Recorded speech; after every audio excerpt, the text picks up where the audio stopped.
ஊர் ஊரா கடவுளை தேடி அலைஞ்சோம், எத்தனையோ கடவுளை அடைஞ்சோம். போகும்போது சந்தோஷமா இருக்கும், அங்க இருக்கும்போது ஒரு திருப்தி ஒன்று இருக்கும், அப்பா அப்படி இருக்கு. ஆனா திரும்பி வரும்போது வெறுமை வந்துடும். அதுக்கப்புறம் அந்த திருப்தி இருக்காது. ஆனா பாருங்க, என்னைக்கு இயேசு கிறிஸ்துவை நான் சொந்த ரட்சகராக அறிந்து கொண்டேனோ, அதுக்கப்புறம் என் ஆத்மாவுக்கு தேவையே வரல, அது திருப்தி அடைந்து விட்டது. என் தேவனை நான் சந்தித்து விட்டேன், இன்னொருத்தரை சந்திக்க வேண்டிய அவசியம் எனக்கு கிடையாதுன்னு ஆயிப்போச்சு. இதுதான் திருப்தி. இந்த ஆத்மாவுக்கு அதான் திருப்தி கொடுக்கும்.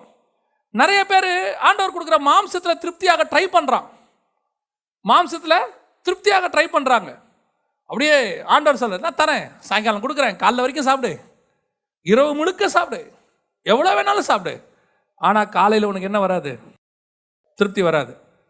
ஆனால் காலையில் ஒன்று தருவேன் பாரு, வானத்திலேருந்து தருவேன் பாரு, அது பனி விலகும் போது அந்த ஏர்லி மார்னிங்கில் அதிகாலையில் என்னை தேடுகிறவன் கண்டடைகிறான்.